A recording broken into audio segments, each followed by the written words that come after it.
Bonjour, je suis Louise Lachapelle, artiste en art visuel, diplômée de l'École des arts médiatiques et arts visuels de l'Université du Québec à Montréal. Je pratique la peinture depuis une douzaine d'années et parallèlement à un métier d'enseignante universitaire. Dans les 3 prochaines minutes, je vais vous parler de ma démarche artistique, je vais vous présenter l'exposition en ce moment chez Boréard à Granby et je terminerai avec ma définition de ce qu'est un artiste engagé. Alors, ma démarche artistique s'appuie principalement sur l'art conceptuel. Qu'est-ce que c'est?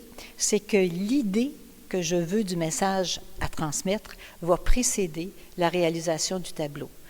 Contrairement à un artiste qui vibre de ses émotions et qui les exprime immédiatement sur une toile, moi j'ai besoin de réfléchir, j'ai besoin d'écrire, j'ai besoin de lire, j'ai besoin de faire des croquis pour m'assurer que j'ai le meilleur moyen d'illustrer le message, l'idée, le mouvement, le moment qui veut apparaître sur le tableau.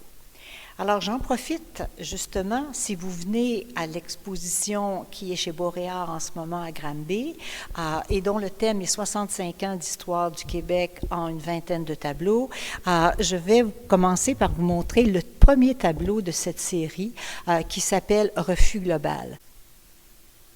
Alors, ce premier tableau, Refus global, pourquoi? Parce qu'en 1948, Paul-Émile Bordua et 15 co-signataires publient en secret un manifeste dont le nom est Refus global. Ces gens-là voulaient permettre aux artistes de s'exprimer librement et non plus sous la férule des curés québécois qui portaient la soutane. Et c'est même Paul-Émile Bordua qui disait « Il est temps de délaisser les soutanes catholiques pour permettre au pauvre petit peuple de s'exprimer. » Alors, j'ai, en commençant le tableau, écrit les 16 noms des auteurs du manifeste et ensuite j'ai pris un certain nombre de décisions sur les couleurs, les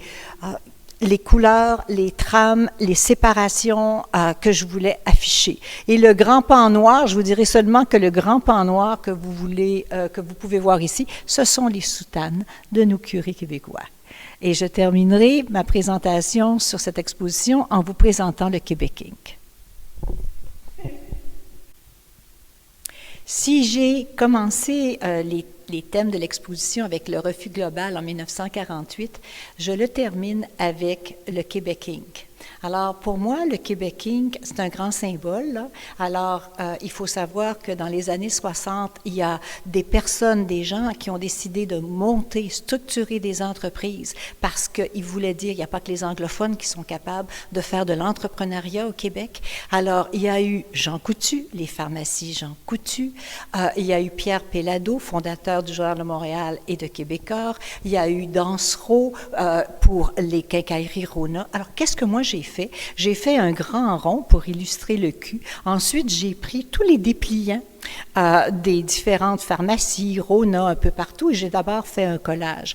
Ensuite, j'ai structuré le reste de la composition du tableau en mettant le Inc ici, et comme on sait qu'en ce moment, nos fleurons québécois sont vendus à des intérêts étrangers, alors j'ai fait partir, si vous voulez, les lettres vers l'extérieur. Alors, il y a un petit peu de tout ça dans l'exposition, la tuerie de Polytechnique, les orphelins de Duplessis, il y a ma vision de ces choses-là que vous pourrez voir. Et je termine en vous disant que pour moi, un artiste engagé, la plupart du temps, ce que ça dit, c'est que ça veut défendre une idée, ça veut défendre un concept, ça prend position.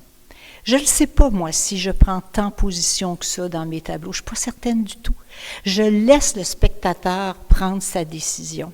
Alors, peut-être que je me qualifierais plus de artiste reporter, chroniqueur. Je vous laisse là-dessus. Si vous voulez en voir plus, allez sur louiselachapelle.com. Merci de m'avoir écouté.